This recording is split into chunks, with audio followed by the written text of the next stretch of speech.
Hey there, dear friends. It's a real honor and a pleasure to be back here with you. So I want to talk about an idea that's been incredibly important to me in my life, incredibly transformative.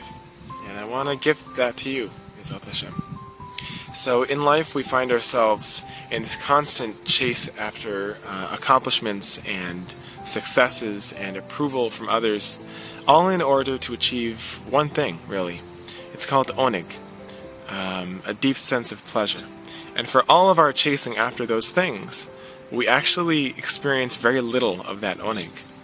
And even that little bit of oneg that we do experience is extremely short-lived. And so, the morning after that big win or accomplishment, the next morning you wake up with the same hole in your heart, the same emptiness. And where did that accomplishment, where did that oneg go?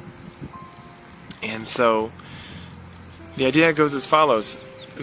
The source of all of our sense of difficulty, all of our experience of difficulty and pain and struggle in our lives stems from one simple misconception. And that is that we believe that something or somebody outside of us has the power to create our experience. That something or somebody outside of us has the power to give us a sense of well-being or to take away our sense of well-being. And so, for example, I believe that I need my coffee in order to feel okay with myself, in order to feel focused. I believe that person drives me crazy when they say that, right? I believe that I need the love from other people in order to feel good about myself. I believe that this situation is super overwhelming. What we're doing when we do that is that we ignore the simple truth. We fail to take ownership over our experience. And in truth, the entirety of our experience is coming from one place. It's coming from us. It's coming from our psychological system. I'm thinking, I'm experiencing this. This is coming from me. And in a deeper sense, it's coming from my neshama. And my neshama is a chelek eloka miman. My neshama is a piece of Hashem. And it's a beautiful thing because Hashem gives us the power of creation. Our neshamas, as so to speak, as like extensions of Hashem, have the power to create experiences. And the entirety of our lives, we're seeing creation happening, not just outside of us, but inside of us. We're seeing how our experience is being created. We assume and we believe so strongly that something outside of us is creating our experience, that something outside of us has the power to make me feel good or feel bad about myself. What we do is we're creating false gods. We're creating things, false forces outside of us that, in truth, coffee has no power, has no force of creation, has no power to create anything.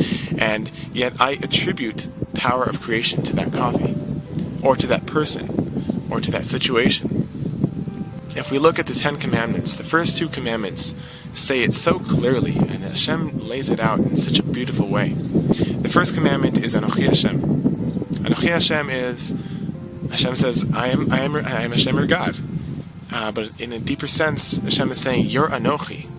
You're you. Your I inside of you is Hashem. Hashem is saying, look inside of you.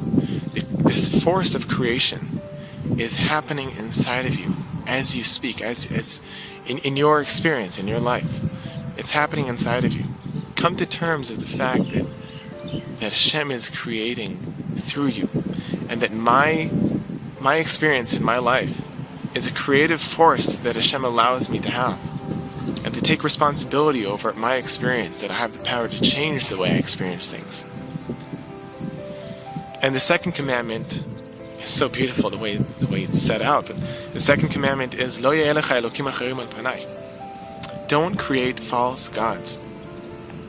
Don't blame it on other things. Your experience, don't create false things outside of you that you believe are creating your experience. And it's a beautiful thing because we know that in the story of Avraham Avinu, the story of Abraham, his life story is searching for Hashem. And he starts searching outside. And then he realizes that true life, the true experience, it cannot be coming from things outside. And then eventually we know that he looked inside. And the Midrash says that That how did Avraham discover Hashem and Hashem's will? He looked inside. He saw it inside of himself. He intuited it.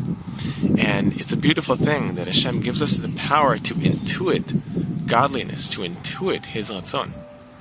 And the Mea Shilach says this so beautifully, that when Avram was able to let go, at one point he was able to let go of believing that the source of life is in things outside. He looked inside, and Hashem allowed him to look inside and see Hashem inside. So I bless us to connect to the source of life inside of us, and to trust that, to trust our creative intuition, our godly intuition inside of us. And may we be blessed always, Ezrat Hashem. Hoping you all only well.